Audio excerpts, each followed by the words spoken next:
The conflict between the two European countries, Russia and Ukraine, has not shown any signs of abating to this day.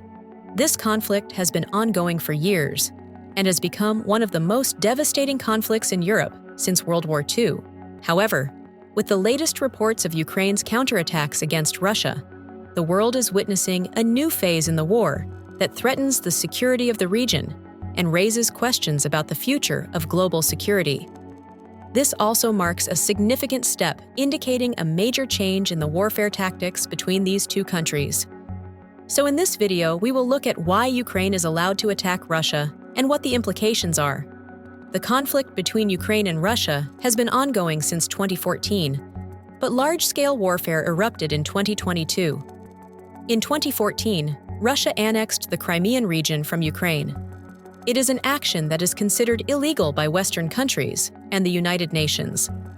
This incident has sparked an ongoing conflict, particularly in eastern Ukraine, where pro-Russian separatist groups control a significant portion of the area. Since then, tensions continued to escalate, peaking in February 2022 when Russia launched a massive attack on Ukraine. This attack has caused thousands of deaths and millions of Ukrainians to flee, in addition to triggering a widespread humanitarian crisis. Although receiving military aid from Western countries, Ukraine was initially in a defensive position to defend their territory. However, recently, Ukraine has been given permission by Western allies to launch a counterattack against Russia. This step marks an important change in Ukraine's military strategy, where the country is now not only defending itself, but also attacking to regain control. NATO and Western countries, which were previously seen as more cautious, now fully support this response. This is one of the efforts made to weaken Russia's capabilities, besides forcing them to return to the negotiating table. With strong support from the West and the green light to attack, Ukraine is now in a better position to confront Russia in this increasingly complex war. Why is Ukraine allowed to launch a counterattack? The permission given to Ukraine to launch a counterattack against Russia stems from several key factors involving legal aspects and military strategy. From the perspective of international law, every country has the right to defend itself when attacked, and this includes retaliatory actions beyond its own borders. Since Russia launched military activities against Ukraine in 2022, Ukraine has the right to respond. However, all this time, their attacks have been limited to defending their own territory. Support from Western countries, such as the United States and the United Kingdom, now enables Ukraine to launch counterattacks on Russian territory as a defensive and strategic measure. The main objective of this counterattack is to weaken Russia's military capability. By attacking military bases, infrastructure, and Russian logistics networks, Ukraine hopes to curb larger attacks that Russia may launch in the future, while more effectively protecting their territory. Besides the military aspect, the counterattack against Russia is also seen as a move that puts diplomatic pressure on the Kremlin. Significant damage on Russian soil has the potential to force the country back to the negotiating table and consider a diplomatic solution. If Russia continues to be exposed to detrimental counterattacks, it may seek a way to end the conflict through negotiations in order to ensure stability within its own country. This shows that this step is not only military in nature, but also carries significant implications in the context of international diplomacy. Ukraine's request to the United States. According to reports, the President of Ukraine, Volodymyr Zelensky, is currently striving to obtain greater military support from Western allies, particularly long-range missiles. This effort is part of the strategy that he will discuss with the President of the United States. Zelensky is eager to outline a victory plan that emphasizes Ukraine's determination to reclaim occupied territories and end this war.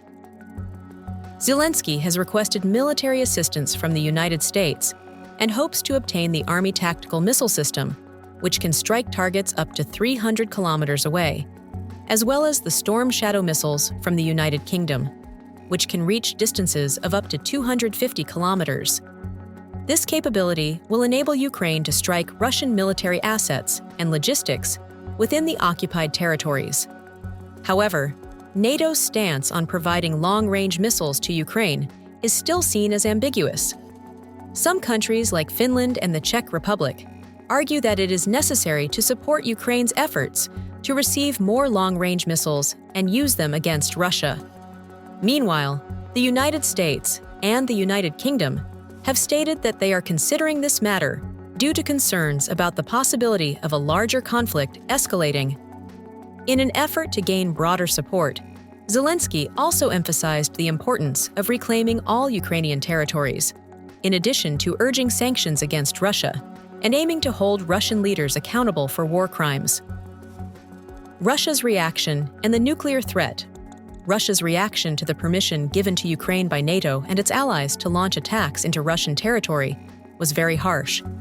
The Kremlin considers this action a direct provocation to their sovereignty and potentially a trigger for a wider conflict. The president of Russia, Vladimir Putin, has repeatedly stated that an attack on Russian territory will be considered a crossing of the line that could lead to serious consequences, including a larger military response. Putin sees this action as direct interference by Western countries, even though they are not technically directly involved in the fighting. For him, this action demonstrates the West's attempt to weaken Russia on the battlefield and in the geopolitical arena. In addition, Russia has also issued threats of retaliation against any country that helps Ukraine launch attacks on this country. In its statement, Moscow declared that any country supplying weapons and support to Ukraine for this purpose will be considered a legitimate target for Russian military action. This stance has raised concerns about the possibility of a larger conflict erupting between Russia and NATO member countries, particularly the United States and the United Kingdom. Russia has also deployed more troops and military equipment along its border to prepare for a counterattack from Ukraine. Russia asserts that any attack against it will lead to a response like never seen before. This matter has raised clear international concerns that it could trigger the use of tactical nuclear weapons by Russia.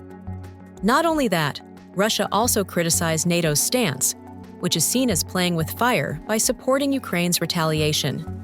Clearly, high-ranking Russian officials, such actions not only escalate tensions, but also worsen an already critical situation. They warned that NATO and Western countries might get caught up in a wider conflict, the effects of which could spill over from Ukraine and Russia. The world is now at a critical crossroads. The conflict between Ukraine and Russia not only threatens the stability of the European region, but can also trigger a larger global conflict. The question now is whether Ukraine's actions in attacking Russia will lead to a quicker resolution or trigger a larger conflict. What is certain is that diplomatic negotiations must be intensified to avoid any missteps that could lead to greater destruction. Although Ukraine's counteroffensive is seen as a necessity for self-defense, the risks posed by this action cannot be taken lightly.